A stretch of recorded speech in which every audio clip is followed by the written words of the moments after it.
Honoka, un lycéen typique, pense qu'il n'aura jamais de petit ami parce qu'il n'est pas cool, riche ou intelligent, tout comme mon ami. Cependant, sa vie prend un tournant soudain lorsqu'il découvre la magie et les monstres. Étonnamment, il a l'opportunité de sortir avec la fille la plus populaire de l'école, Ayaka, qui se trouve être la fille du principal. Alors notre MC veut réaliser ses fantasmes scolaires. La seule connexion de Honoka à Ayaka est qu'elles prennent le même bus et s'assoient côte à côte en classe. Malgré leur proximité, elles n'ont jamais parlé et il semble qu'elles habitent des mondes différents, avec tout le monde gravitant vers Ayaka et Honoka se sentant presque invisibles. Un jour, Honoka laisse tomber sa gomme par accident et Ayaka la ramasse gentiment pour lui. Cependant, ce geste ne plaît pas au fan club d'Ayaka. Ils sortent Honoka de sa classe, le poussent d'eau par terre et commencent à le frapper. Ils l'avertissent de ne plus laisser Ayaka faire quoi que ce soit pour lui. Après avoir reçu une raclée, Honoka se rend au bureau du professeur pour sa permanence. Cependant, une fille l'approche et lui prend les papiers des mains. Bien que cela puisse sembler être le début d'un animé romantique, ce n'est pas le cas. Elle est juste un membre du groupe d'Ayaka et veut éloigner Honoka d'Ayaka, qui est également de permanence. À la fin, les journées scolaires de Honoka tournent souvent autour d'être un personnage secondaire dans l'histoire d'Ayaka. Un jour, après les cours, Honoka descend pour sortir les poubelles et réfléchit au sens de sa vie. En le faisant, il remarque un jouet lapin d'apparence sinistre dans les déchets et décide d'enquêter.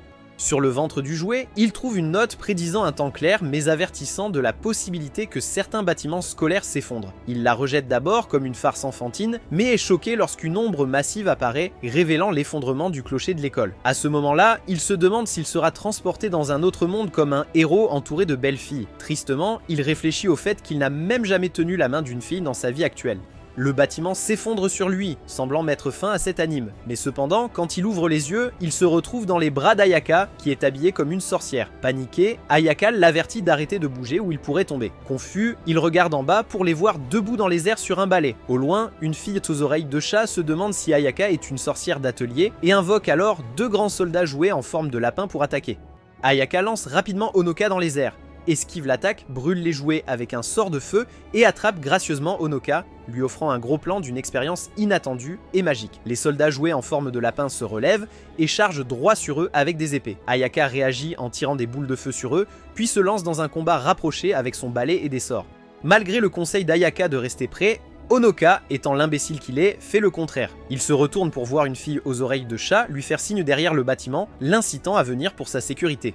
Pensant que la fille à leurs oreilles au chat est l'amie d'Ayaka, Honoka commence à courir vers elle, seulement pour se retrouver entouré par une armée de soldats de jouets. Il le maîtrise rapidement et un soldat avec une hache s'approche, prêt à faire de lui le successeur de Nick quasi sans tête dans le prochain film Harry Potter. Honoka se demande si tout cela n'est qu'un rêve, mais Ayaka intervient, mettant le feu au soldat et le sauvant comme la véritable protagoniste qu'elle aurait dû être.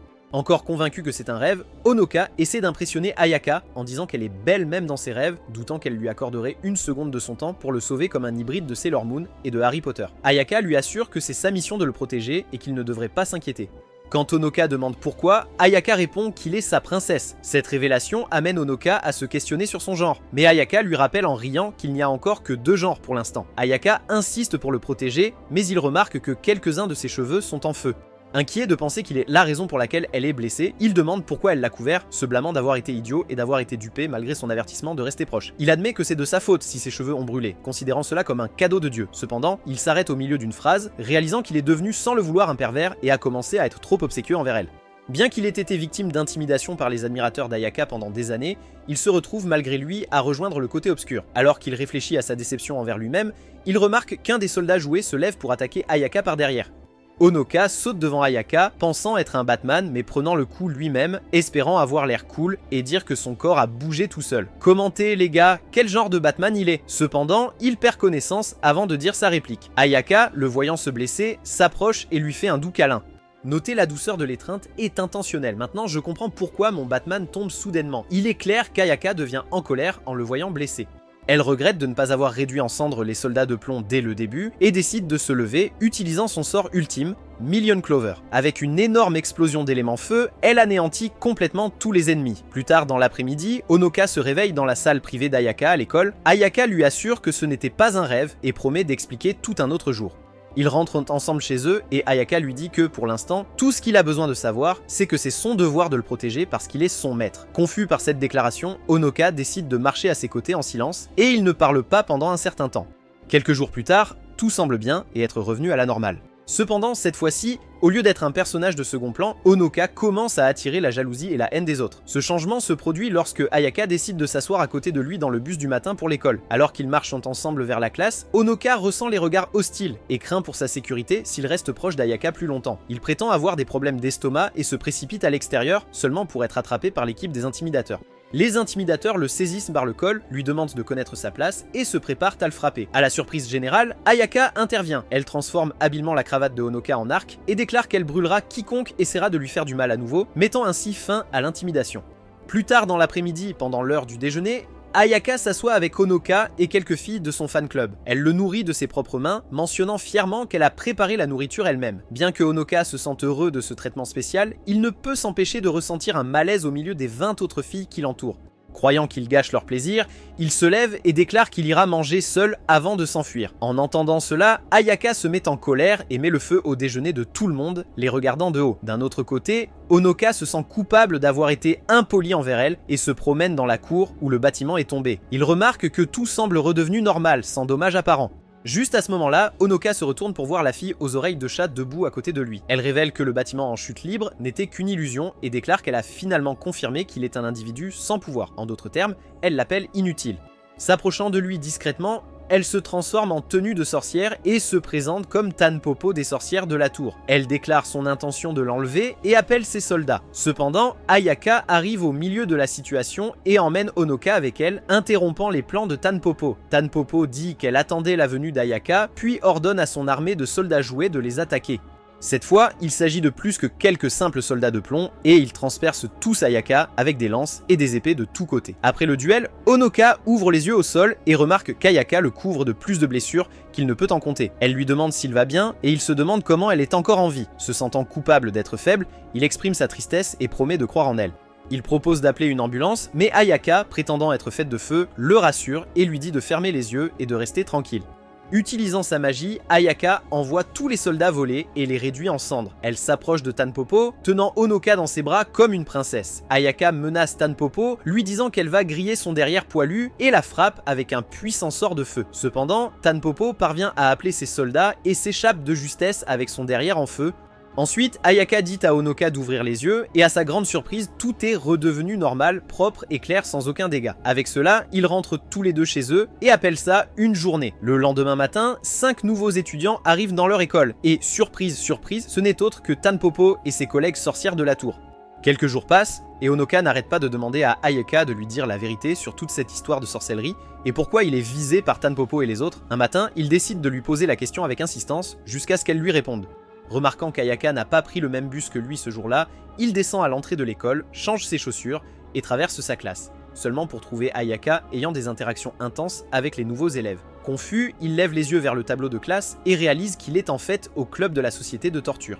Au lieu de se demander pourquoi un tel club existe à l'école, il demande à Ayaka comment il s'est retrouvé là et pourquoi. Ayaka révèle qu'elle lui a lancé un sort pour qu'il marche inconsciemment là-bas au lieu de leur salle de classe afin qu'ils puissent se rencontrer. Ensuite, elle se tourne de nouveau vers les filles attachées et déclare qu'il s'agit d'une chasse aux sorcières.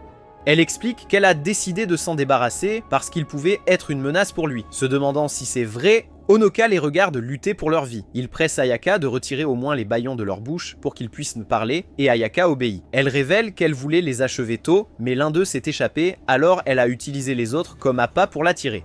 Honoka s'approche de Tanpopo et lui demande pourquoi il le cible. Tanpopo répond que ce n'est pas une surprise que Miss Parfaite ne lui ait rien dit et déclare sans détour qu'elle est après son corps, en particulier la substance blanche à l'intérieur de lui. En entendant cela, Honoka commence à rougir, incertain s'il a bien entendu. Cependant, Ayaka lui dit de ne pas prendre tout ce que ses ennemis disent au pied de la lettre.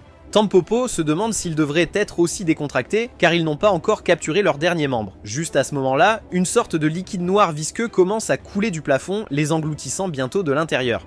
Mais sort du liquide visqueux et libère ses amis. Ensuite, elle kidnappe Honoka et traverse le sol, menant à la pièce en dessous d'eux. Elle laisse ses 4 amis s'occuper d'Ayaka. Mei commence à se réjouir de sa fuite réussie avec sa cible, mais oublie qu'elle est plus un méchant mineur et un soulagement comique plutôt que l'antagoniste principal de l'intrigue. Ayaka détruit le sol, et alors que les 4 autres sorcières gisent vaincues au sol, elle descend et s'approche de Mei.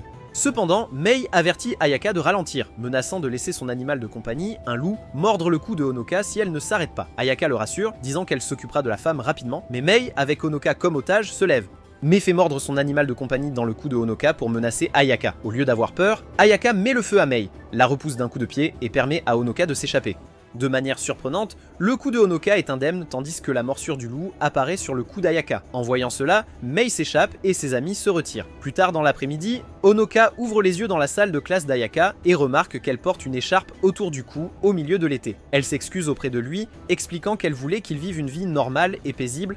Cependant, si les choses continuent ainsi, il restera la cible des sorcières de la tour. Ayaka suggère que pour retrouver sa vie normale, ils doivent agir eux-mêmes et vaincre le cerveau derrière tout ça. Le seul problème est qu'elle ne sait pas qui est le cerveau. En entendant tout cela, Honoka réfléchit à la situation et réalise que c'est de sa faute si Ayaka s'est blessée et cache sa blessure avec une écharpe. Il lui demande de tout lui raconter et de faire de lui son apprenti car il ne veut plus qu'elle se batte seule. Pendant ce temps, à l'intérieur d'un café et boutique de dessert, la directrice de l'école et mère d'Ayaka, Kazne, rencontre son ancienne rivale et méchante, Cronoir. Après seulement 130 ans, Cronoir lui informe qu'elle a découvert que les élèves de Méduse se sont querellés avec ces gens et lui suggère qu'elle pourrait vouloir se joindre à l'amusement.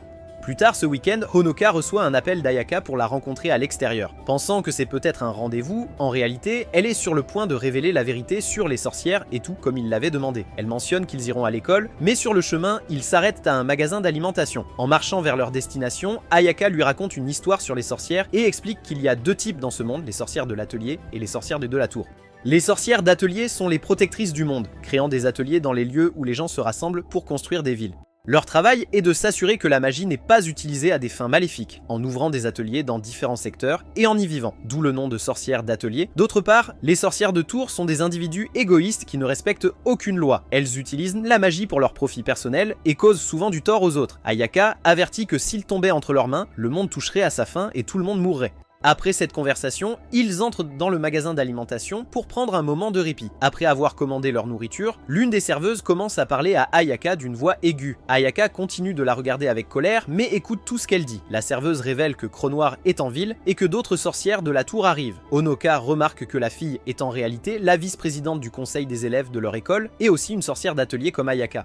Une fois qu'Ayaka finit son verre, ils partent et se dirigent vers un centre commercial pour acheter des vêtements. En attendant qu'Ayaka ait terminé ses achats, Honoka remarque une fille mignonne aidant un enfant perdu. Il s'approche d'elle et la fille le regarde, sortant ses notes pour confirmer que c'est bien le même gars sur les photos. Cependant, elle donne soudainement un coup de pied à l'enfant perdu comme un personnage de jeu vidéo et saute par-dessus Honoka avec une épée, révélant qu'elle est une sorcière de tour. Ses amis la rejoignent et elles attaquent Ayaka. Ayaka réagit en les enflammant et en sautant en avant pour sauver son prince charmant. L'une des sorcières de la tour utilise une technique de tir de style américain, tirant sur eux avec un pistolet. En réponse, Ayaka utilise une technique de cape par balle à la Batman, déviant toutes les balles. Après cela, elle se lève et effectue l'attaque au pistolet de feu de Ace, mettant ses adversaires grillés à terre. Sur ce, Ayaka s'approche d'eux, portant son garçon princesse dans ses bras, et laisse les sorcières de la tour vaincues s'échapper comme l'agent 007. Après avoir terminé leurs affaires au centre commercial, ils continuent de marcher vers l'école. Honoka s'excuse auprès d'Ayaka pour l'avoir entraîné dans tous ses ennuis. Il suggère qu'il vaudrait peut-être mieux l'enfermer ou le sceller, mais Ayaka le rassure en lui disant de ne pas s'inquiéter de ces choses-là et qu'elle le protégera pour toujours. Elle l'encourage à travailler dur dans ses leçons, car être son apprenti ne sera pas facile. En entendant cela, Honoka devient heureux et décide de devenir plus fort. Finalement, ils atteignent l'école, et Ayaka révèle que l'école est en fait un des ateliers. Elle l'emmène dans le bureau de la directrice et le présente à sa mère, Kazan. Kazan gronde Ayaka pour avoir cassé des choses au centre commercial en se demandant quelle est la valeur d'une sorcière d'atelier qui détruit la propriété des autres. Cependant, elle informe ensuite Honoka qu'il est de coutume à l'atelier que les sorcières présentent leurs apprentis à leur maître le premier jour, c'est pourquoi Ayaka l'a amené là. Le lendemain, Ayaka emmène Honoka s'entraîner. Et en chemin, elles sont attaquées par Tanpopo et son équipe Rocket. Ayaka demande si c'est une bonne idée de l'attaquer, puisqu'elle est pratiquement invincible, mais Tanpopo insiste pour y aller avec une formation rapide, chargeant directement sur Ayaka sans stratégie. Ayaka dit à Honoka de regarder attentivement, puis elle envoie sans effort les attaquants voler, rappelant leur homologue Pokémon s'envolant dans le ciel. Malheureusement, Honoka ne semble rien apprendre de cette rencontre. Après la confrontation, ils retournent à leur école et Honoka ouvre son casier, seulement pour être inondé par un raz-de-marée de menaces de mort et de lettres de haine. Quelqu'un a même jeté une poupée vaudou de sa personne à l'intérieur. Ayaka note que cela doit être l'œuvre de ses admirateurs et le rassure de ne pas s'inquiéter car ils ne lui feront plus de mal. Cependant, malgré son assurance, il peut clairement sentir les regards haineux de tous ceux qui l'entourent. Pourtant, il a le droit de s'asseoir à côté d'elle, d'être encadré par elle pour les examens, d'être associé à elle pendant le sport, et même de rentrer de l'école avec la princesse qu'ils admirent tous. Après l'école, Honoka se prépare à pratiquer un peu de magie, mais Ayaka l'accompagne à la station de bus et lui suggère de faire une pause aujourd'hui, sachant à quel point il est fatigué. Ils montent dans le bus pour rentrer chez eux, et sur le chemin, Ayaka remarque un poisson magique volant devant elle. Quand elle regarde la destination du bus, elle passe de l'arrêt de bus suivant à un pass. Alarmée, Ayaka se lève et se retourne pour trouver Cronoir assise sur la banquette arrière. Tout le bus est vide, et même le conducteur est parti, le bus fonctionnant maintenant grâce à la magie d'Ayaka. Ayaka demande à Honoka de rester sur place et fait face à Cronoir qui s'avance et se présente. Ayaka se prépare à lancer un sort de feu, mais Cronoir arrête ses mouvements en utilisant sa dictature magique. Cronoir utilise alors un sort puissant sur Ayaka, mais à sa grande surprise, Ayaka n'a même pas une égratignure. Honoka, inconscient de la force d'Ayaka, se tient bêtement devant elle comme s'il la défendait. Cronoir regarde la tentative insensée de Honoka et complimente sa stupidité, lui disant que peu importe combien de fois quelqu'un essaie de tuer Ayaka, ils ne pourront pas la blesser. Elle marche ensuite vers l'avant et poignarde nonchalamment Honoka à l'estomac. Honoka tombe à genoux et commence à pleurer, mais Cronoir lui ordonne d'arrêter d'agir comme si cela lui faisait mal et de se relever. Confus, Honoka se demande ce qu'elle dit, mais réalise ensuite que cela ne lui fait vraiment pas mal et que son corps est indemne. À ce moment-là, Ayaka tombe par terre et Honoka remarque qu'elle saigne du même endroit où il a été poignardé. Cronoir explique que cela est dû à une capacité spéciale appelée transfert de blessure qui fait en sorte que toute blessure sur lui est transférée à elle tant qu'ils sont proches l'un de l'autre. Elle précise en outre que cette capacité découle d'un contrat qu'elle a signé avec lui permettant d'utiliser le pouvoir en lui pour se rendre elle-même une sorcière invincible. Cependant, en retour, elle doit le protéger de tout mal. Cronoir dit ensuite à Honoka que s'il veut sauver Ayaka, il doit simplement lui donner plus de son pouvoir, en faisant référence à l'esprit en lui. C'est plus comme le renard à 9 queues dans Naruto. Elle lui donne un bonbon magique et lui dit de l'avaler s'il veut libérer son vrai pouvoir. Cependant, elle essaie de lui faire manger de force elle-même. Ayaka, ne voulant pas qu'un pervers louche vole son premier baiser à son animal de compagnie, libère une rafale de flammes vertes, faisant reculer Cronoir. Après cela, Cronoir dit à Honoka que pendant un petit moment, elle va se transformer en quelque chose qu'elle n'est pas et prendre un peu de magie de lui. Dans un tourbillon de flammes vertes et de puissance semblable à celle d'un dragon, Ayaka se transforme en la version. Elle transperce la barrière de Cronoir avec sa gorge, forçant Cronoir à battre en retraite et à les laisser tous les deux derrière à l'arrêt de bus. Honoka se réveille en premier, remarquant que la blessure d'Ayaka est guérie, mais qu'elle ne se réveille pas. Inquiet, il l'emmène à l'hôpital où l'infirmière le rassure en lui disant qu'elle est juste fatiguée et qu'elle se réveillera bientôt. Après cela, Honoka rentre chez lui et remarque un bonbon emballé dans sa poche.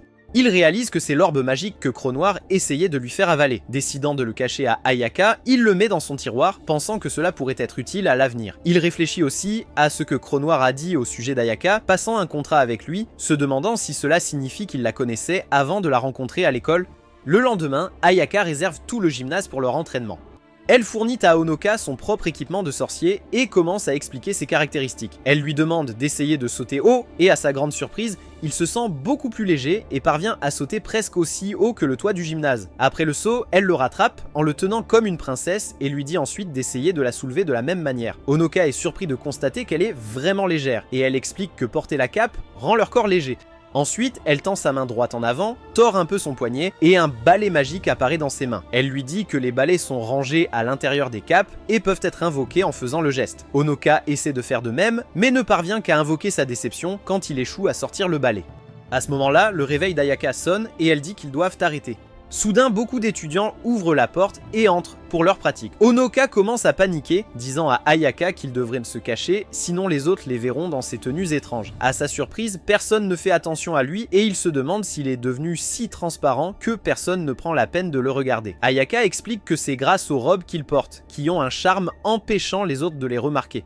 Les gens les évitent aussi inconsciemment en marchant. Ensuite, ils sortent. Et Ayaka demande à Honoka s'il a peur des hauteurs. Elle le prend alors, monte sur son balai et les emmène loin dans le ciel. Elle explique qu'ils s'entraîneront à voler comme ça jusqu'à ce qu'ils puissent sortir son balai.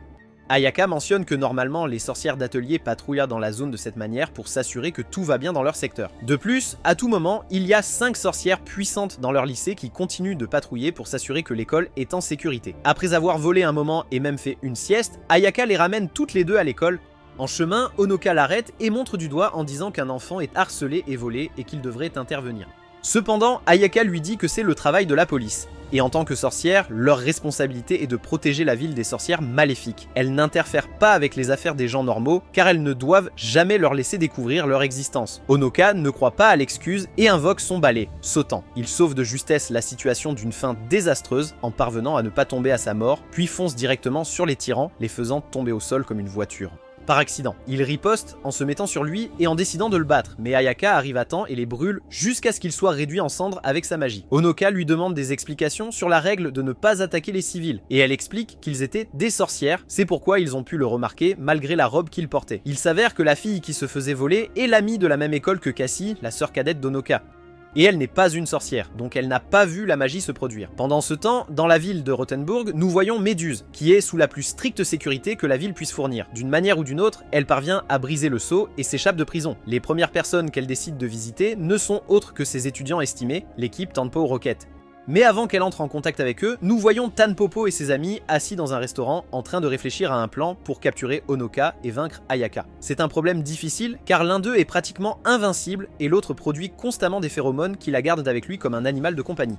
Pendant leur discussion, Rin suggère d'arrêter d'attaquer Ayaka et d'attendre un moment où Honoka est seul pour le capturer. Ils décident de suivre ce plan, mais juste avant de partir, Cronoir les approche et exprime son intérêt à rejoindre leur petit complot.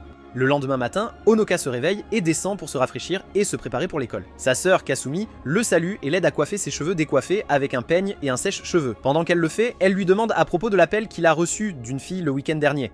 Honoka ne veut pas révéler que la fille la plus attirante de leur école l'appelle maître. Alors il décide de mentir et dit que c'était juste un camarade de classe utilisant le système d'appel et que le numéro de la fille était avant le sien. Il prétend qu'elle a appelé pour dire qu'ils allaient passer une bonne journée lundi. Kazumi demande pourquoi il est sorti précipitamment après avoir reçu l'appel et Honoka commence à transpirer.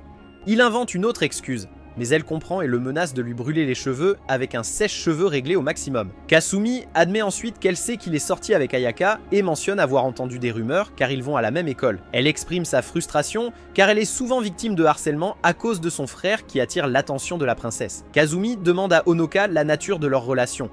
Mais avant qu'il ne puisse répondre, leur maman, Komachi, les appelle pour le petit déjeuner. Kazumi le laisse tranquille, disant qu'elle lui parlera plus tard ce soir-là. Pendant ce temps, Ayaka attend Honoka à l'arrêt de bus et se fait attaquer par 3 sorcières de la bande de Tanpopo. Après avoir fini leur petit déjeuner, Honoka se souvient qu'il devait rencontrer Ayaka tôt ce jour-là et commence à courir vers l'arrêt de bus. En courant, il est fait trébucher par un piège installé par Tanpopo avec ses soldats joués lapins. Ils le capturent, le mettent à terre, et Tanpopo l'informe que ses autres amis sont en train de battre Ayaka car ils connaissent sa faiblesse. Il s'avère que Korra leur a raconté le secret derrière l'invincibilité d'Ayaka et comment la séparer de Honoka la rendrait plus faible. Juste à ce moment-là, 2 soldats sont projetés dans l'espace par une jambe massive. Tanpopo se demande où ils sont allés, mais lève ensuite les yeux pour remarquer un énorme jouet d'ours jouant avec ses soldats dans ses mains. Il s'avère que tout cela est l'œuvre de Kasumi, qui est également révélée être une sorcière d'atelier. Tanpopo est surpris par ce tournant inattendu des événements. Tanpopo devient furieuse contre Kasumi pour avoir perturbé leur plan, qui se déroulait bien pour une fois. Elle sort son immense soldat, initiant une bataille entre 2 titans, le lapin et l'ours. Dans cet affrontement colossal, le titan ours prend initialement l'avantage, mais le lapin riposte avec ses yeux de chiot charmant, surprenant l'adversaire avec une attaque sur ses yeux. Le combat féroce se poursuit avec des mouvements de lutte, des claques, des lancers et des rebonds. L'ours tente de projeter le lapin au sol et le jette dans les câbles. Cependant, le lapin rebondit plus fort avec des gants à pointe et du gaz toxique. À la fin, les 2 titans se donnent un coup de poing gauche, mais l'ours parvient à le faire en premier et repousse le lapin au sol. Soudain, un T-Rex squelettique sauvage entre en scène et attaque l'ours. Kasumi se tourne pour observer cette créature inattendue, ressemblant à un Pokémon, et réalise que c'est Rin avec son animal de compagnie mort-vivant. Tanpopo et Rin entourent Kasumi, créant une situation de 2 contre 1, mais Kazumi a une technique secrète dans sa manche. Après avoir transformé son ours en un titan colossal, Rin écrase le lapin et la créature squelettique sous son pied, causant plus de destruction que moi dans Grand Theft Auto 5. Elle descend de son ours et s'approche de Honoka, qui a regardé la scène en souhaitant avoir du popcorn. Honoka lui demande de quoi il s'agit et elle lui retourne la question, demandant qui l'a protégée toutes ces années lorsque la princesse n'était pas là. En entendant parler de la princesse, Honoka lui prend les mains et suggère qu'ils aillent sauver Ayaka. Cependant, Kasumi n'est pas d'accord et déclare qu'Ayaka, le puissant monstre, n'a pas besoin d'être sauvé, mais plutôt d'une rédemption. Elle désigne Uka, qui est confortablement assise sur la patte de l'ours en train de lire son livre. Ayaka descend et Honoka se précipite vers elle, exprimant sa gratitude pour sa sécurité et pour avoir combattu les sorcières en son nom. Cependant, Kazumi intervient et suggère que Honoka devrait plutôt la remercier, car elles avaient un accord selon lequel Ayaka le protégerait pendant les vacances et les week-ends, tandis que Kazumi s'occupait de lui dans le bus et à l'école. Il devient clair que Kazumi avait menti le matin en disant qu'elle ne connaissait pas Ayaka et qu'elle était intimidée.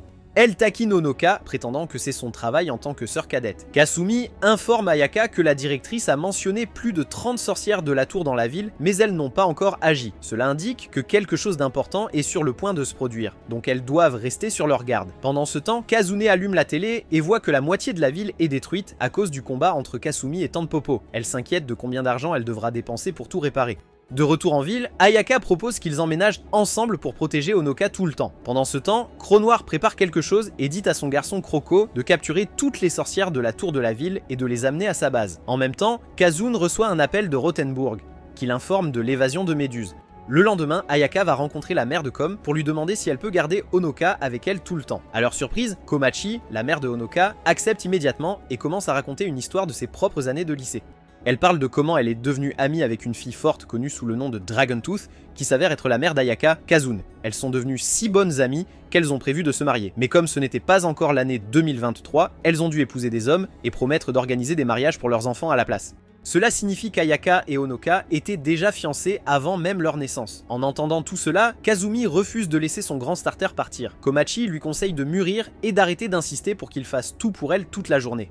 Cependant, elle insiste sur le fait que c'est son droit en tant que sa sœur cadette. Quand tout le reste échoue, Komachi la pousse au sol, la maintient et demande à Honoka de faire ses affaires et de s'enfuir. Après cela, ils sortent tous les deux et Ayaka lui demande s'il est d'accord pour vivre seul avec elle. Il répond qu'il n'y a aucun gars dans le monde qui ne voudrait pas vivre avec elle. Qu'en pensez-vous? Que feriez-vous avec Ayaka? Dites-le moi dans les commentaires. Elle exprime ensuite sa conviction que quelqu'un ayant des pouvoirs proches des leurs a orchestré leur situation actuelle et tout semble planifié. Peu de temps après, sa voiture arrive et le chauffeur ouvre la porte pour eux. Honoka réalise qu'étant la fille de la directrice, elle est extrêmement riche. Ils atteignent bientôt son immense manoir et en entrant, ils sont accueillis par de nombreuses domestiques. Ayaka mentionne que sa chambre est à l'un des étages supérieurs, alors ils prennent l'ascenseur. Alors qu'ils montent, Honoka se demande qui habite dans une maison de 41 étages. En arrivant dans la chambre d'Ayaka, il trouve les 3 domestiques transformés en pierre, avec Méduse derrière elle, exprimant son impatience. Ayaka demande à Honoka de rester au 12e étage, fermant la porte de l'ascenseur derrière elle. Ayaka se transforme en sa forme de bataille de mage enflammé et engage un combat acharné avec la dame serpent. Pendant ce temps, de l'autre côté de la porte, Honoka se demande pourquoi Ayaka lui a dit de partir, alors qu'auparavant, elle voulait toujours qu'il soit proche. Il imagine que cela pourrait être parce que l'ennemi est redoutable, pensant que s'il s'éloigne trop, Ayaka pourrait perdre son invincibilité. Il décide de faire ce qu'il sait faire le mieux, ne pas suivre les ordres, parce qu'il se prend pour un Batman. Évaluez ce Batman dans les commentaires. À ce moment-là, la porte de l'ascenseur fond et Ayaka tombe au sol. Elle dit à Honoka de sortir son balai et de s'enfuir car pendant les combats, il est seulement aussi bon que de la chair à canon qui finit par être un dommage collatéral. Cependant, Méduse a d'autres plans et utilise sa malédiction pour transformer Ayaka en pierre. Honoka la supplie de libérer Ayaka, promettant de faire tout ce qu'elle dit. Méduse rejette l'offre, déclarant qu'elle n'est pas aussi stupide que lui. Honoka se souvient du bonbon dans sa poche, apporté avec lui quand ils ont décidé de vivre ensemble. Il le sort, l'avale, brisant le seau, et une substance blanche à l'intérieur de lui est libérée. Soudain, une beauté aux cheveux blancs semblable à un vampire apparaît dans la pièce et se présente comme la princesse blanche Evermillion. Medusa fonce directement sur Evermillion, mais Evermillion riposte en la projetant hors du bâtiment, abattant une partie de la structure avec la force pure de son attaque. Kazune regarde par la fenêtre pour se détendre après une journée de travail épuisante et arrive juste à temps pour voir son empire de plusieurs millions de dollars réduit en miettes. En suspectant l'implication de Méduse, elle contacte son assistant et lui demande de rassembler toutes les sorcières de la ville pour traquer le serpent. D'autre part, Evermillion informe Honoka qu'Ayaka s'est transformé en pierre parce qu'il manquait de foi en sa force. Pour briser la malédiction, il doit réaffirmer la confiance et les sentiments qu'il a pour elle. En termes plus simples, il doit l'embrasser, semblable à Blanche-Neige se réveillant de son sommeil. Après avoir livré ce message, Evermillion disparaît, lui conseillant de rester suffisamment en sécurité pour ne pas avoir besoin de l'appeler souvent. Juste à ce moment-là, Medusa revient, accompagnée de ses élèves, l'équipe Tanpao Rocket. Honoka embrasse Ayaka, rompt le seau de pierre et la rejoint dans le combat contre Medusa en collant à elle comme un cafard déterminé tout au long de la bataille. Ayaka envoie sans effort l'équipe Rocket valser d'une seule attaque, puis engage un combat en tête-à-tête avec Medusa. Les deux sorcières se battent à armes égales et malgré les tentatives de Medusa de transformer à nouveau Ayaka en pierre, Ayaka perce grâce à la puissance combinée de l'armement, de l'amour et de la protection de l'intrigue. Plus tard dans la nuit, il se réveille dans le bureau de l'infirmière de l'école et trouve Ayaka assise à côté de lui. Anxieux, il demande si tout n'était qu'un cauchemar, mais Ayaka confirme que tout était vrai. Elle écarte les rideaux, révélant Medusa et ses élèves reposant sur les lits à côté des leurs. Honoka commence à paniquer, mais Ayaka le rassure, promettant d'expliquer plus tard et mentionnant qu'ils n'attaqueront plus. Ayaka remet les rideaux en place, embrasse Honoka et dit qu'elle lui rend l'appareil et aussi passer un bon moment la nuit. Plus tard, il décide de retourner chez Honoka car la maison d'Ayaka a littéralement explosé. Kasumi sort pour la nuit pour répondre à l'appel de Kazune. Pendant ce temps, Ayaka et Honoka retrouvent sa mère chez lui. Le lendemain matin, Kasumi rentre chez elle après avoir cherché Medusa toute la nuit, sans succès dans sa mission. Elle décide de rendre visite à Honoka et entre dans sa chambre pour y trouver Ayaka assise sur lui, vérifiant son sceau. Kazumi se fâche en apprenant que sa mère a permis à Ayaka de rester avec lui et commence à parler de manière impolie à table. Kazune ne peut pas le supporter et devient déprimé. Honoka gronde Kazumi pour être une mauvaise fille et la fait s'excuser, mais c'est trop tard. Kazumi se blottit dans son lit et refuse de parler à qui que ce soit. Honoka appelle son lieu de travail pour les informer qu'elle est malade et ne viendra pas, puis il se rend à son école. De retour à l'école, le conseil des étudiants et le club des admirateurs d'Ayaka tiennent une réunion. Le président est frustré qu'il s'est écoulé 2 semaines depuis que Honoka s'est rapproché de la princesse et que personne ne fait rien à ce sujet. Elle se tourne vers le vice-président qui refuse également d'intervenir, lui conseillant de se calmer car Ayaka a clairement fait savoir qu'elle ne tolérerait personne blessant Honoka. Frustrée, la présidente confronte leur conseiller, le professeur de sciences, Kayohachiro Sensei, lui disant qu'elle sait qu'il n'est conseillé que parce qu'il ne pouvait pas dire non. Elle exprime sa déception face à son manque d'action, avertissant que s'il ne fait rien à propos de Honoka, elle et le conseil des élèves le feront expulser. Plus tard dans la matinée, Kayohachiro s'approche d'Ayaka et de son animal de compagnie, les informant qu'il a besoin de discuter de quelque chose d'important. Il les conduit au laboratoire de sciences et aborde directement le problème. Kyo-Wachiru révèle qu'il est le conseiller du conseil des étudiants et exprime sa préoccupation que Honoka lui cause des problèmes. Il suppose que comme Honoka a été transféré ici lors de sa 2e année de lycée, il n'est peut-être pas au courant de ce qu'Ayaka était lors de sa 1re année. Kyo-Wachiru poursuit en expliquant que c'est une tradition scolaire pendant le festival culturel d'automne, que tous les étudiants votent et sélectionnent l'étudiant le plus remarquable qui devient leur modèle, connu sous le nom de prince ou princesse. Les candidats sont choisis en fonction de divers critères, y compris l'apparence, les notes, le sport, le charisme et le facteur Nami-Mami. Le problème survient lorsque des rumeurs commencent à circuler sur l'étudiant sélectionné, en particulier si un garçon est impliqué. Honoka tente de défendre la réputation d'Ayaka, mais Kyo-Wachiru minimise l'importance de leur vraie relation, soulignant qu'Ayaka appartient à l'école, pas à lui. Il demande à Honoka de s'éloigner d'elle. Honoka réfléchit tristement à la situation, mais Ayaka l'encourage à arrêter de faire cette tête. Elle explique que la tradition provient d'une légende sur un ange qui est descendu du ciel pour assister aux cours avec des gens ordinaires, plaçant la princesse dans une position élevée. Kyo-Wachiru confirme cette hiérarchie qui inclut la directrice, la princesse, le conseil des élèves, les enseignants et les étudiants ordinaires. En tant que fille de la directrice, Ayaka occupe déjà 2 rôles d'autorité importants.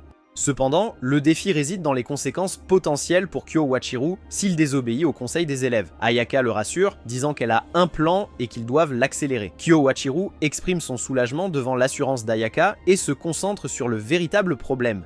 En utilisant un outil magique, il téléporte Honoka et lui-même dans une autre dimension. Il présente un petit orbe similaire au bonbon magique que Krone a donné à Honoka, expliquant qu'il s'agit d'une copie inférieure. Honoka se demande comment Kyo-Wachiru est au courant du bonbon, car il n'en a parlé à personne sauf Ayaka. Kyo-Wachiru révèle qu'ils sont là parce que Honoka a utilisé l'un de ses bonbons pour invoquer la princesse blanche, qui est scellée en lui. Il explique qu'il y a un total de 5 sceaux et l'un d'eux a déjà été brisé. En raison de cela, il soupçonne que la directrice deviendra bientôt son ennemi. Il révèle que le siège de l'atelier lui a confié parce qu'elle est une sorcière exceptionnellement puissante. Et grâce à elle, il a pu vivre librement. Cependant, c'était à condition que les 5 sceaux restent intacts. Maintenant que l'un d'eux est tombé, il s'attend à ce que les autres commencent à s'effondrer un par un, et il n'y a aucun moyen de l'arrêter. La seule solution, suggère-t-il, serait de sceller Honoka en utilisant la directrice de la magie. Heureusement, elle est actuellement occupée à s'occuper de Méduse et elle n'est pas au courant des sceaux. Cependant, ce n'est qu'une question de temps avant qu'elle ne les découvre, ainsi que le fait qu'il cache Méduse. Il souligne qu'il veut seulement aider Honoka et que si ce n'était pas pour la princesse, il aurait été son gardien. Kyo-Wachiru lui offre la possibilité de quitter Ayaka et de venir avec lui à la place. Honoka ne prend même pas la peine d'y réfléchir, et juste à ce moment-là, Ayaka perce la barrière dimensionnelle. Elle plante rapidement Kyo-Wachiru dans le sol et emmène Honoka avec elle. Kyo-Wachiru cependant parvient à survivre en utilisant un jutsu de substitution et s'échappe. Ensuite, Ayaka emmène Honoka dans la salle des haut-parleurs et lui demande de faire une annonce pour que tous les élèves se rassemblent au gymnase. Une fois que tout le monde est réuni, elle monte sur scène et pour la première fois dans l'histoire de DOA, elle montre de l'intérêt pour la politique de l'école. Ayaka prononce un discours convaincant sur ses inquiétudes pour l'avenir de l'école. Elle déclare qu'elle destitue le président du conseil des étudiants de son poste et nomme Honoka comme sa candidate choisie pour le nouveau président. Ayaka prend alors elle-même le rôle de vice-présidente, apportant des changements au poste de l'ancien vice-président et du vice-vice-président.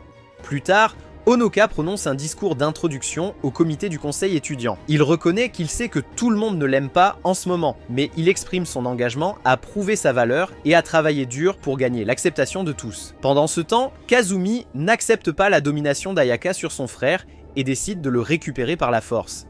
Elle installe un piège élaboré et les suit après l'école, les attrapant alors qu'ils entrent dans un magasin de jouets. Quand Honoka sort seule pour prendre l'air, elle saisit l'opportunité et l'enlève en utilisant son ours en peluche. Kasumi lance une voiture sur Ayaka et l'endort avec des injections. Kazumi active ensuite le mode avion sur son ours, créé en démantelant la moitié de leur maison. Elle déclare qu'ils iront dans les bois et vivront heureux seuls. Elle mentionne avoir entendu ce que l'enseignant a dit à Honoka concernant le fait que la directrice devenait son ennemie et anticipe que sa fille le deviendra également. Cependant, leurs plans sont interrompus lorsqu'ils remarquent une énorme ombre se former au-dessus d'eux. Ils lèvent les yeux pour voir un dragon voler au-dessus d'eux, monté par nul autre que la princesse des flammes elle-même. Ayaka décide d'affirmer sa domination en tant que véritable personnage principal et commence à lancer des sorts de feu depuis les airs. Kasumi tente d'esquiver les attaques, détruisant involontairement la moitié de la ville. Finalement, il s'écrase contre un bâtiment et tout le monde tombe. Ayaka saute et les sauve tous en les rattrapant et en amortissant leur chute. Elle les ramène ensuite à la maison et les met au lit. Plus tard dans la nuit, Honoka se réveille et s'excuse auprès d'Ayaka pour les actions de sa sœur. Mais Ayaka lui assure que cela ne la dérange pas. Elle reconnaît que Kazumi lui a simplement lancé une voiture et l'a endormi avec quelques remarques. En fait, Ayaka admire Kasumi pour être une sœur si protectrice. Elle suggère alors, en plaisantant, si elle devrait essayer d'agir comme sa petite sœur aussi. Honoka répond que, si quelque chose, elle serait sa grande sœur et ils passent toute la nuit à explorer ce dynamisme de manière ludique. Finalement, Ayaka s'ennuie et s'endort. Honoka la laisse se reposer dans son lit. En regardant leur sac, il remarque que les jouets qu'il a achetés pour Ayaka et Kasumi ont été déchirés lors de leur dispute d'hier, ce qui le rend triste. Pendant ce temps, Kasumi reçoit un appel de leur mère sur son téléphone, disant qu'elle vient parler à Ayaka et à son fils. Le lendemain matin, Kazune vient et sort avec Kasumi et Komachi faire du shopping. Ayaka se lève tôt pour préparer le petit déjeuner pour Honoka et elle-même. Quand Honoka se réveille et la voit dans la cuisine, il est captivé par sa beauté. Ils s'assoient ensemble et savourent le petit déjeuner. En arrière-plan, Tanpopo et sa bande, séjournant chez eux avec Méduse, prévoient d'attraper Honoka. Ils discutent avec Méduse pour savoir pourquoi ils sont si obéissants à la princesse. Medusa explique qu'ils ont perdu la bataille équitablement et que cela fait partie des règles d'obéir aux gagnants. De plus, tant que leurs objectifs s'alignent, elle n'a pas besoin de bouger jusqu'au bon moment. Cependant, s'ils veulent toujours essayer de capturer Honoka, ils sont les bienvenus pour le faire quand Ayaka n'est pas là. En entendant cela, ils montent tous à l'étage, à l'extérieur de la chambre de Honoka, et attendent qu'Ayaka quitte son côté pour qu'ils puissent mettre leur plan à exécution. À leur surprise, la princesse ne dort pas du tout et reste à ses côtés toute la nuit. Elle sort ensuite pour préparer le petit déjeuner. Il semble qu'elle n'ait pas besoin de dormir autant qu'un être humain normal, un autre fait fascinant à son sujet. De retour au salon, Honoka et Ayaka parlent de Kazune et de sa mère. Alors qu'il commence à pleuvoir, ils décident de sortir ensemble pour aller à la laverie. Pendant ce temps, Kazune et les autres reviennent et Ayaka sort pour les saluer. Honoka se dirige vers la salle de bain pour se sécher. Cependant, quand il entre, il trouve Mei et les autres filles en train de sortir et l'accusant d'être un pervers. Ils finissent dans le hall principal, attirant l'attention de tout le monde. Kazune endort Kazumi et Komachi. Puis elle dit à Ayaka qu'ils vont les capturer pour leur faire révéler où se trouve Medusa. Ayaka et Kazune invoquent leur balai, mais au lieu d'avancer, Ayaka fait demi-tour et entre en collision avec sa mère. Elle exprime qu'elle ne peut pas les laisser se faire capturer. Kazune dit à Honoka de convaincre Ayaka d'arrêter ce comportement égoïste et de ne plus laisser Ayaka être comme ça. Honoka repense aux mots de Kayui et Kairi et se rend compte qu'Ayaka cachait vraiment Medusa et les autres à sa mère. Il décide de croire en elle et dit à Kazune qu'ils ne peuvent pas se laisser capturer. Ayaka est d'accord et appelle Medusa, lui disant qu'ils vont suivre leur accord immédiatement. Medusa accepte volontiers et sort de sa cachette, mordant à la fois Ayaka et Honoka. Cela les amène à fusionner. Et Honoka perd brièvement conscience, ayant une vision qui explique leur rencontre passée lorsque Méduse les a attaqués chez Ayaka. Lors de cet incident, ils ont formé un contrat. Ayaka a obtenu le pouvoir de combattre sa mère et Méduse a acquis un nouveau successeur pour transférer ses pouvoirs, prenant la forme de la princesse elle-même.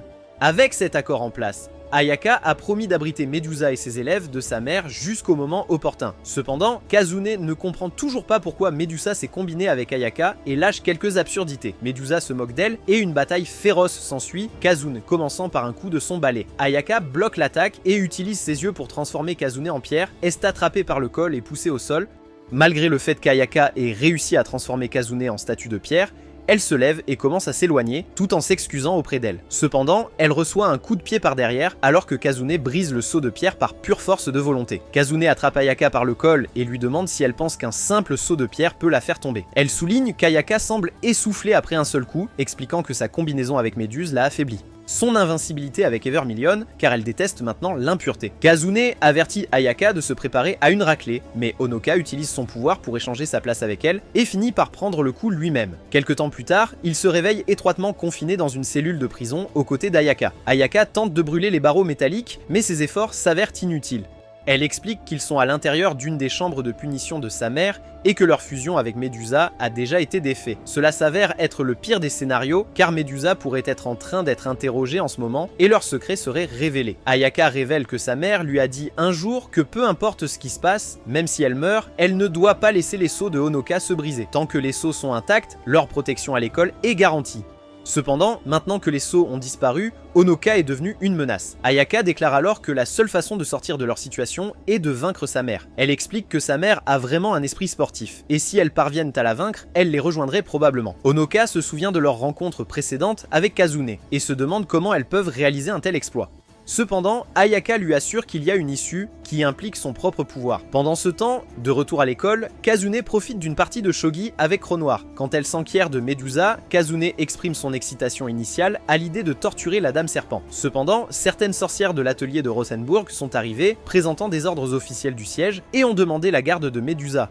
Par conséquent, Kazune a dû renoncer à elle. En buvant son thé avec colère et en réfléchissant à l'opportunité manquée de s'amuser avec Medusa, le bâtiment de l'école explose soudainement. En regardant vers le bas, Kazune voit Ayaka et Honoka debout sur les décombres à l'extérieur de leur prison. Elle s'envole et réprimande Ayaka pour avoir détruit des bâtiments à plusieurs reprises. Ayaka, imperturbable, pointe son épée vers Kazune, déclarant son intention de la vaincre. Kazune se demande pourquoi ils doivent se battre et demande à Ayaka de mettre son uniforme et de descendre. Elle les réprimande pour être sortis de leur prison et leur dit de rentrer chez eux pour la journée, avec un rappel qu'ils devront aider à nettoyer le désordre le lendemain. Ayaka et Honoka rentrent chez elles, réalisant que Kazune n'a finalement pas découvert le secret des sceaux. Ils décident que tout est bien qui finit bien. Cette nuit-là, Honoka et Ayaka dorment ensemble. Et je sais ce que vous pensez les gars, mais il ne se passe rien entre eux, ils se reposent juste. En raison de sa proximité avec Ayaka, Honoka fait un rêve étrange qui lui montre des souvenirs du passé d'Ayaka. Cela le ramène à l'époque où Kazune a engagé les filles de 2 sorcières pour être amies avec sa fille et s'occuper d'elle. Ces 2 étudiants, Ken et Toko, deviennent rapidement les premiers membres de l'équipe de simping d'Ayaka, prenant les positions de 3e siège et vice-président dans le conseil des étudiants. Au fil de l'année, il se rapproche d'Ayaka, réalisant qu'elle ne sait pas comment interagir normalement avec les autres. Cependant, ils reconnaissent également son charme exceptionnel, ses prouesses académiques et ses capacités athlétiques. En lui apprenant et en passant du temps avec elle, ils commencent à beaucoup l'admirer et tombent amoureux de sa personnalité. Cela conduit à la formation d'un groupe entier d'admirateurs, contribuant finalement à sa nomination en tant que princesse. Puis, un jour, Ayaka rencontre Honoka qui marche à côté d'elle avec sa sœur. Cette rencontre fortuite éveille quelque chose en elle, la poussant à se tourner vers sa mère. Ayaka dit à Kazune qu'elle a enfin trouvé celui qu'elle est destinée à protéger de sa vie. Ce moment marque le début du voyage d'Ayaka en tant que protectrice d'Honoka. Le lendemain matin, Kasumi se réveille et se dirige vers la cuisine, se demandant ce qui s'est passé hier. En ouvrant la porte, elle est surprise de trouver leur table à manger remplie de l'équipe Tampopo Rocket. Kazune les a laissés partir puisqu'elle n'était intéressée que par Medusa, et sans autre endroit où aller, ils ont décidé de rester chez Ayaka. Cependant, Kasumi n'est pas très enchanté par cela. Après s'être préparé, Kasumi se rend dans la chambre de Honoka pour le réveiller et tombe à nouveau sur Ayaka sur lui, cette fois-ci en tenue d'infirmière. Ayaka prétend qu'elle vérifie l'état de ses sceaux, avec cela, ils se rendent tous à l'école après avoir pris le petit déjeuner. Tout semble être revenu à la normale, avec le casier de Honoka rempli de lettres de haine et de demandes de quitter le conseil des élèves. Son jour habituel consiste à être l'idiot de la classe et à se tromper dans les réponses, même après avoir essayé. Pendant le déjeuner, Honoka et Ayaka descendent à la cafétéria, mais entendent soudain un bruit de verre cassé. Ils courent vers la scène et trouvent des élèves en train de tout casser, transformant toute l'école en une zone de non-droit. Les étudiants courent partout sur des motos et participent à diverses activités perturbatrices. Onoka demande ce qui se passe et Ayaka remarque que cela ressemble à une rébellion. Tampopo intervient, blâmant Onoka en tant que président du conseil des élèves pour le chaos. Soudain, il voit Tuko être poussé au sol par une fille nommée Rinon. Rinon remet à Onoka une lettre lui demandant, en tant que président du conseil des élèves, de venir au gymnase seul à 14h30. La lettre ne dégage pas une ambiance amicale et Tuko révèle que pendant son quart de nuit, elle a vu l'ancienne présidente du conseil des élèves se diriger vers le bar avec Rin. L'ancienne présidente a affirmé qu'Onoka avait pris sa place par la force et qu'elle dirige maintenant l'école comme une tyran. Onoka fait signe à Tuko de se rencontrer après l'école et plus tard pendant le cours de gym, Ayaka révèle que Rinon est l'une des 5 sorcières chargées de protéger et de patrouiller dans l'école. Rinon a gagné le surnom de tueur d'ours parce qu'une fois, elle a étranglé un tigre nommé Lucky Bear qui s'était échappé du zoo à main nue. Il y a environ 2 mois, Rinon a été suspendu de l'école pour avoir causé des problèmes. Pendant le déjeuner, Onoka exprime son inquiétude quant aux dégâts matériels, s'attendant à ce que la directrice soit en colère. Tampopo, cependant, l'informe qu'elle a croisé Cronoir Wire plus tôt dans le couloir. Il semble que la directrice soit en déplacement pour affaires et ait laissé Cronoir en charge pour la journée, soulignant qu'elle se moque éperdument de ce qui arrive à l'école.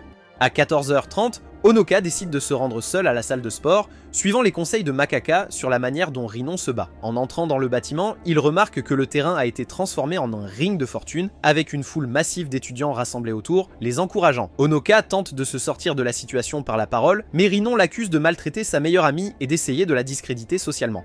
Elle lui assène un coup de poing droit au visage, le projetant au sol. Malgré le fait qu'il se relève, Rinon insiste pour le punir devant toute l'école. Elle le transforme en sac de frappe, le frappant à gauche et à droite jusqu'à ce qu'il s'effondre à nouveau. Ensuite, elle l'attrape par sa cravate, avec l'intention de l'achever avec son coup de poing signature. Cependant, Onoka attendait ce moment, grâce au conseil d'Ayaka avant d'entrer. Il suit ses conseils, utilisant son pouvoir pour obtenir un bonus de statistiques, la repoussant au sol et se retrouvant sur elle. Il a ensuite envisagé de la frapper pour mettre fin à la folie, mais il a décidé de ne pas le faire, embrassant les valeurs de la chevalerie. Soudain, les lumières se sont éteintes et Ayaka a sauté avec Tampopo et son groupe. Rinon a essayé de riposter avec ses coups de poing, mais Ayaka l'a rapidement vaincu d'un seul coup au visage. Ayaka a ensuite pris les autres filles avec elle et les a fait tenir Onoka dans une pose de victoire tout en portant des robes dissimulantes. Elle a rallumé les lumières, créant l'illusion que Onoka avait vaincu Rinon. Il a été révélé qu'Ayaka avait planifié tout cela une semaine avant avec l'ancienne présidente. L'accord était que Rinon serait autorisée à réintégrer le conseil des étudiants si elle aidait à rendre Onoka populaire. Bien que le plan est un peu exagéré en rendant Rinon en colère contre Onoka, les résultats ont été excellents et il est maintenant considéré comme le Batman qui a vaincu le tueur d'ours. Quelques jours plus tard, Ayaka emmène Onoka au sommet d'un très grand bâtiment et déclare qu'elle l'entraînera enfin à combattre avec sa magie. Se demandant pourquoi elle a changé d'avis, car elle avait précédemment refusé de lui enseigner à cause des dangers potentiels, Onoka questionne ses motivations. Ayaka explique qu'elle sait qu'il s'entraîne secrètement et qu'il lui cache des choses, ce qu'elle n'apprécie pas. Suite à cette révélation, elle invoque un familier de feu et demande à Onoka d'utiliser sa magie pour se battre contre lui. L'animal familier crache un souffle de feu, ce qui fait que Onoka tombe sur son derrière. Ayaka lui demande alors d'invoquer son propre familier, mais il répond avec une expression perplexe, lui demandant comment faire. L'animal familier commence à l'attaquer, ce qui entraîne une blessure à son coude. Ayaka arrête immédiatement tout, se précipitant à ses côtés et lui demandant s'il va bien. Onoka se lève, la repousse et insiste sur le fait qu'il a besoin d'elle pour être un professeur sévère afin qu'il puisse bien apprendre. Ayaka le regarde un instant avant de le soulever et de le lancer du bâtiment. Elle le défie d'invoquer un familier qui peut voler ou d'en subir les conséquences. Alors qu'Onoka tombe, il est attaqué par le familier de feu et Ayaka le suit sur son balai. Onoka réfléchit à ce qui est le plus important pour lui, et juste avant de s'effondrer, il se souvient du rêve d'Ayaka en maillot de bain et en tenue d'infirmière. Dans un tournant surprenant des événements, il invoque un avatar géant sous la forme d'Ayaka en tenue d'infirmière, prouvant ainsi son statut de véritable homme de culture. L'avatar frappe le bâtiment, révélant Kyuka Q-sensei en train de prendre le thé avec Cronoir. Ayaka reconnaît la puissante magie utilisée, se demande comment cela a été fait sans briser le second sceau et demande où se trouve Kazan, car elle a laissé Cronoir aux commandes. L'atmosphère est décrite comme ennuyeuse sans Kazan. Ayaka ramène Honoka à la maison alors qu'il s'endort après avoir utilisé une quantité considérable de magie. Pendant ce temps, Kazan enquête sur une ancienne rune explosive dans un tunnel souterrain. Rinon s'approche de Kazan, révélant que Toko lui a indiqué son emplacement. Rinon explique qu'une sorcière prétendant être la messagère de la tour leur a demandé de transmettre un message à Kazan indiquant qu'elle a pris tout le monde en otage dans la ville. Une semaine plus tard, Ayaka et Onoka vont à l'école pour leurs examens, tandis que Kazan est toujours absente. Elle rencontre le messager de la tour, qui se révèle être une sorcière nommée Weekend. Kazan reconnaît qu'elle est au courant de la bombe et suppose que Weekend est là pour négocier la garde de Onoka. Cependant, Weekend précise qu'elle n'est pas là pour négocier. Elle explique la barrière protectrice autour de la ville, alimentée par la magie de Kazan, qui protège les habitants de tout danger. Weekend suggère que si tout le monde dans la ville explosait simultanément, cela épuiserait le réservoir de magie de Kazan, lui permettant de capturer Honoka sans interférence. Weekend, la sorcière derrière le complot, active simultanément les nombreuses bombes runiques anciennes dispersées dans toute la ville. En conséquence, toute la ville est réduite en ruines. Comme l'avait prédit Weekend, aucun habitant n'est blessé grâce à la barrière protectrice de Kazan, mais Kazan elle-même est laissée incapable, ayant épuisé toute sa réserve de mana. Weekend révèle que son plan impliquait également de manipuler Méduse et Chronoir Wire. Avec Kazan hors du tableau, Weekend a l'intention de profiter de la situation et de s'amuser avec ses étudiants. Kazan est ensuite enfermé dans une cellule, avec Weekend convaincu qu'il faudra au moins une semaine pour que Kazan retrouve sa mana. Ce délai correspond à son plan pour capturer Honoka sans aucune interférence. Pendant ce temps, de retour à l'école, Ayaka remarque les explosions qui éclatent et attrape Honoka, se précipitant vers l'atelier souterrain pour les sorcières. Là-bas, il rencontre Kasumi, qui se précipite vers son frère et l'étreint. Ils sont accueillis par Tuko, Rina et quelques autres sorcières chargées de protéger l'école, y compris leur chef, Natsume, et un familier chat appelé Hattori. Honoka leur demande ce qui se passe et ils disent qu'ils vont les informer. Cependant, Natsume sort soudainement un pistolet et utilise des balles de sommeil à la manière américaine, endormant Ayaka en tirant sur Honoka. Kasumi tente de les défendre, mais Rina la met KO d'un seul coup. Elle dit ensuite à Honoka qu'ils doivent le sceller jusqu'à ce qu'il sache où est Kazan et ce que veut l'ennemi. Honoka décide de comprendre la situation pour une fois et les suit dans une cellule de confinement souterraine avec Ayaka. À l'intérieur, il remarque que le plafond est très haut mais ouvert pour laisser entrer un peu d'air frais. Il essaie de s'y envoler avec son balai mais ne peut pas utiliser sa magie pour une raison quelconque. Juste à ce moment-là, Ayaka se réveille également et dit qu'elle a été négligente et que tout cela doit signifier que sa mère a été vaincue. À ce moment-là, Hattori monte au plafond et tombe du toit ouvert, projetant un hologramme montrant Weekend. Weekend dit qu'elle l'a finalement trouvé et qu'elle va venir chercher son nouvel animal de compagnie, Honoka. Après avoir regardé son visage, Ayaka détruit le Tori, créant une explosion qui brise le mur derrière eux. Elle dit qu'ils s'échapperont et vaincront Weekend, et pour l'instant, ils ne peuvent pas utiliser de magie à cause de la ville en ruine. Après cela, ils montent un long escalier pendant 2 heures pour sortir d'un tunnel et atteindre une montagne à l'extérieur de la ville. Quand ils émergent, ils voient une terrible vue, toute la ville est détruite et en feu. La personne avec eux perd la tête, panique et se blâme pour la destruction, pensant que tout le monde est mort, y compris leur mère. Cependant, Ayaka reste calme et leur dit de prendre leurs responsabilités. Elle explique que personne n'est vraiment mort à cause d'une vieille tradition. Lorsqu'un atelier est établi, le leader passe un contrat avec le cœur de la ville. Cela crée une barrière solide qui protège les non-sorcières. Dans des situations où des personnes ordinaires pourraient être blessées, la ville utilise la magie du contractant pour les protéger et les sauvegarder. En gros, la ville compte sur la magie des sorcières d'atelier pour réparer tout dommage causé par la magie. Actuellement, la ville est en ruine et le contractant est porté disparu. Sans un nouveau contrat, aucune sorcière d'atelier ne peut utiliser la magie. Ainsi, leur premier objectif est de se rendre au centre-ville et de nommer un nouveau contractant permettant aux sorcières artisanales de riposter. Pendant ce temps, Natsume et les autres découvrent que tous les civils sont en sécurité et endormis dans un endroit sûr. Cependant, la directrice est capturée par l'ennemi et aucune sorcière d'atelier ne peut utiliser la magie en raison de l'état de la ville. Cela prendra des jours avant que de l'aide n'arrive. De plus, plusieurs sorcières de l'atelier sont portées disparues après les explosions. Soudain, l'une des sorcières disparues de l'atelier apparaît avec des bombes à retardement attachées à elle. Elle révèle que Weekend a capturé plusieurs d'entre elles et les utilise comme levier pour forcer la reddition de Honoka. Ils ont une demi-heure pour répondre à ses exigences, ou sinon ils feront face à une situation dangereuse. Pendant ce temps, Kasumi fait équipe avec Tanpopo et son gang pour surveiller Weekend. Weekend se tient sur le terrain de l'école, entouré de sorcières d'atelier équipées de bombes à retardement. Tanpopo demande à Kasumi ce qu'elle veut qu'il fasse, et Kasumi répond que pour l'instant, elles sont les seules sorcières capables d'utiliser la magie. Elle leur assure qu'ils devront prouver leur valeur s'ils veulent se rester chez elles. De retour dans le tunnel vers le cœur de la ville, Ayaka et Honoka continuent d'avancer lorsqu'elles sont confrontées à l'un des compagnons de Weekend nommé Al.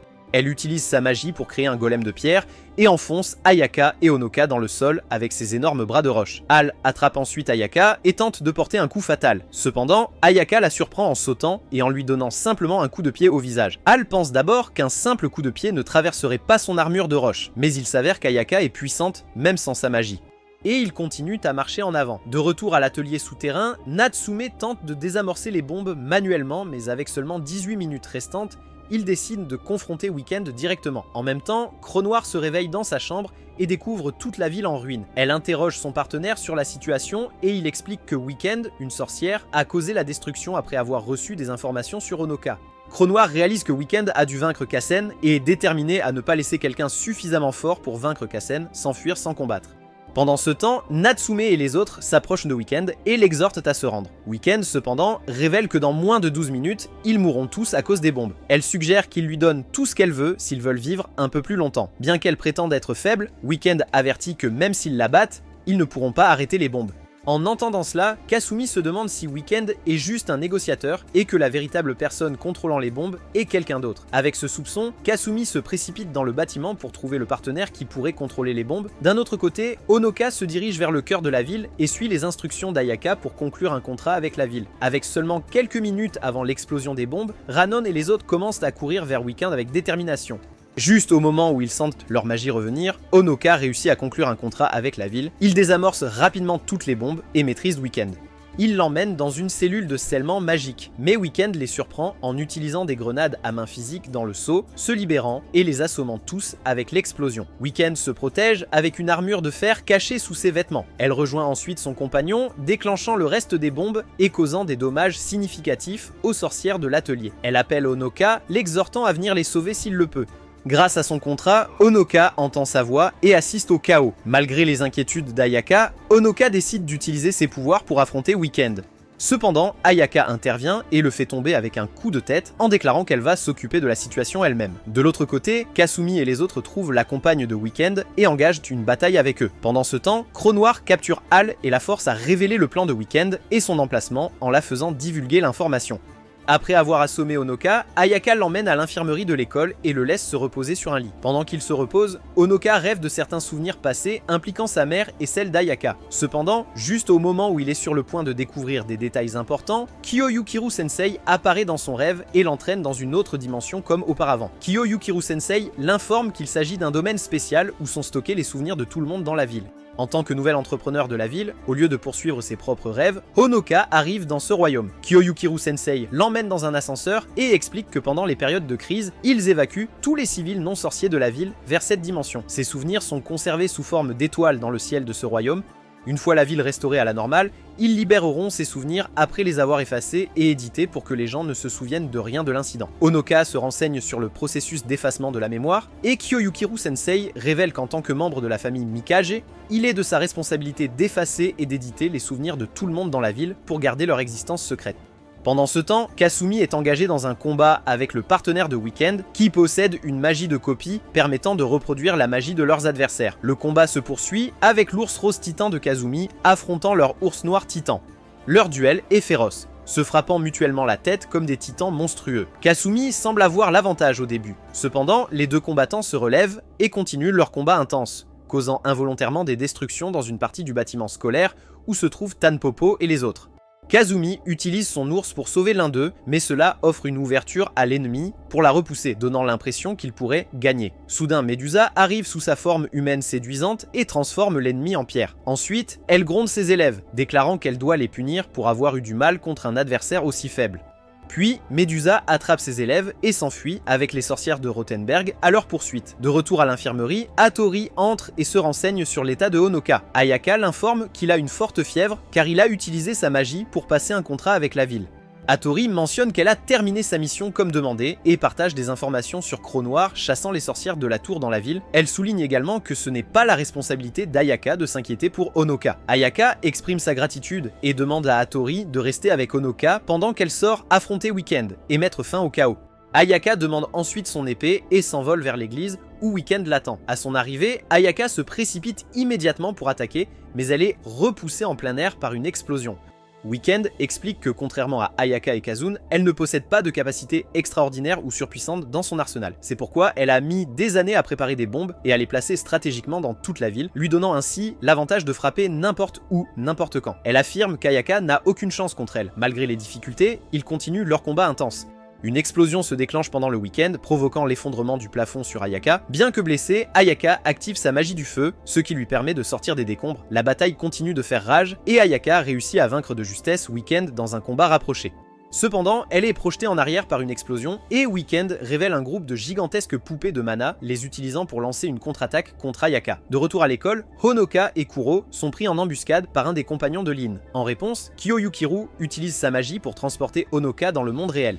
En se réveillant, Honoka parle avec Hattori au sujet d'Ayaka, mais elle insiste pour qu'il retourne se coucher à cause de sa forte fièvre. À ce moment, Hattori reçoit un appel de Kyoyukiru, qui l'informe que Weekend a placé une énorme bombe à retardement à l'intérieur du royaume magique.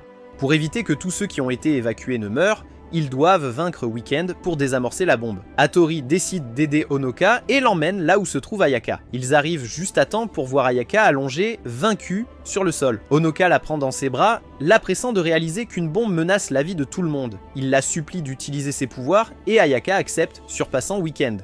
Elle exige que la bombe soit désamorcée par Weekend, mais Weekend affirme qu'il est déjà trop tard et déclenche la bombe, causant la mort de tous les habitants du royaume. Imperturbable, Honoka se relève et tente une nouvelle fois de canaliser les pouvoirs de Yevmilian, déterminé à trouver un moyen de sauver tout le monde. Ayaka essaie d'arrêter Honoka, mais il se sent soudain étourdi et s'effondre, inconscient. Dans son rêve, il rencontre Yevmilian, qui le réprimande pour être revenu malgré ses conseils contraires. Se retrouver dans des situations en comptant sur ses pouvoirs. Yevmilian comprend son désir de restaurer toutes les vies et les bâtiments perdus pendant cette période. Elle mentionne qu'un souhait si important nécessite une compensation comparable. Lorsque Honoka demande ce qu'il peut offrir en retour, elle lui suggère sa vie. Cependant, elle lui rappelle que si elle prend sa vie par contrat, Ayaka mourra aussi. Après avoir réfléchi un moment, Honoka reconnaît qu'il semble n'y avoir pas d'autre choix. Il conclut un contrat avec Yevmilian, acceptant de sacrifier sa vie pour ramener tout le monde. Il active ses pouvoirs à pleine puissance et miraculeusement, tout commence à se rétablir. Toute la ville est rajeunie et tout le monde reprend sa vie normale comme si la bombe n'avait jamais explosé. Ayaka serre Honoka dans ses bras et il s'excuse d'avoir pris la décision de sacrifier sa vie ainsi que celle d'Ayaka pour réaliser cette restauration. Ayaka le rassure, exprimant qu'elle ne le laissera pas mourir si facilement. Elle se lève, appelle le nom d'Evermilion et déclare qu'elle offrira sa propre vie à la place. Soudainement, la forme magique d'Ayaka disparaît et elle s'effondre au sol inconsciente. Avant qu'Honoka ne puisse comprendre le sacrifice d'Ayaka, il est poignardé dans le dos par Weekend, qui a également été restauré grâce à son souhait précédent. Weekend l'informe qu'il a ruiné son plan et maintenant elle n'a plus qu'un couteau. Elle le provoque, suggérant qu'il ne devrait pas pleurer Ayaka car il peut la retrouver dans l'au-delà. Honoka rassemble ses forces, retire le couteau de son dos et riposte en frappant Weekend au sol. Honoka se tient au-dessus d'elle avec le couteau et le plante dans le sol à côté de sa tête.